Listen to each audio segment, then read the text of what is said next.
In 2016, Rihanna released her 8th studio album, Anti. It dominated the charts, her tour sold out globally, and she stood at the absolute peak of the music industry. And then she stopped releasing music for nearly 10 years. But look at what happened during that decade of silence. This chart tracks her music releases against her net worth. As her musical output flatlines, her net worth curve begins a steep, nearly vertical climb, eventually crossing the $1.4 billion mark. Music alone rarely mints billionaires. Even the highest-grossing tours and platinum records max out at a financial ceiling, dictated by record labels, ticket promoters, and streaming platforms. This financial leap relies on survival instincts forged long before she was famous, a total refusal to accept the standard rules the industry forces on its biggest stars. In 1988, Robin Rihanna Fenty was born into a small house in Bridgetown, Barbados. Her early environment was highly unpredictable. Her father struggled with a severe addiction to alcohol and crack cocaine, creating a tense atmosphere that left young Rihanna with debilitating, stress-induced headaches. To cope with the chaos in her home, she sang. She had no formal training and no professional guidance, but music became her sanctuary, the one space in her life she could completely control. By 15, her voice caught the attention of an American record producer visiting the island. That connection led to a pivotal audition in New York 2 years later, where a 17-year-old Rihanna walked into a room with industry executives and declared she wasn't leaving the building without a record deal. Jay-Z was in that room.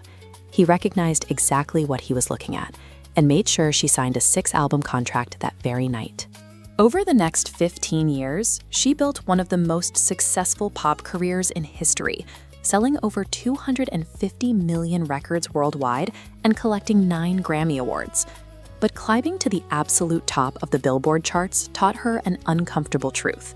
No matter how much money you generate, if you are simply trading your voice for a royalty check, you are ultimately an employee of a corporate machine. In 2017, Rihanna sat down with LVMH, the largest luxury goods company on earth, to discuss launching a cosmetics brand called Fenty Beauty. When a global star decides to launch a product, this is how the standard deal usually looks.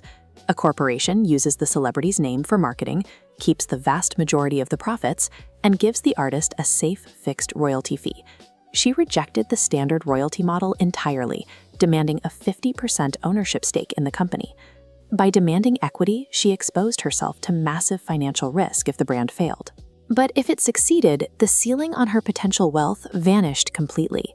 That single contractual demand, choosing ownership over safe royalties, is the precise mechanic that propelled her net worth past $1 billion. The transition from a pop star to a business mogul requires recognizing the exact moment your influence becomes too valuable to rent out, forcing you to build and own the infrastructure yourself.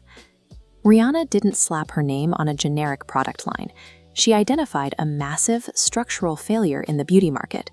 The brand launched with an initial offering of 40 different foundation shades.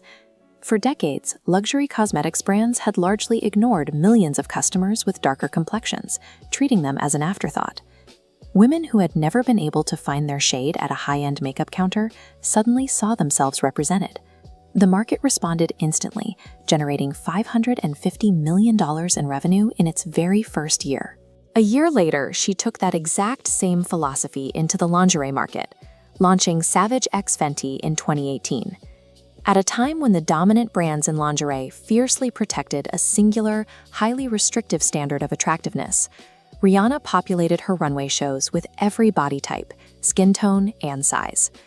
She grew up feeling the sting of exclusion and translated that personal experience into an inclusive product line that acted as her most powerful competitive advantage. By the time she returned to the stage to headline the 2023 Super Bowl halftime show, she was no longer answering to record label executives. She was operating entirely on her own terms. She delivered a flawless performance at the biggest televised event on Earth, and she did it all while visibly carrying her second child, a fact she chose to reveal live to hundreds of millions of people without seeking a single person's permission. Even with immense global power, she remains rooted to the community that raised her. Through the Clara Lionel Foundation, named after her grandparents, she continuously directs millions of dollars toward global education initiatives and emergency disaster relief. The world is full of highly talented, incredibly hardworking people who never build an empire. The defining difference in Rihanna's trajectory is the audacity to look at an industry standard and demand ownership of her own vision. The next time you find yourself at a negotiating table, remember the teenager from Barbados who refused to leave without the deal she wanted. Know your worth, refuse to accept an arbitrary ceiling, and never settle for a small percentage when you have the power to own the entire table.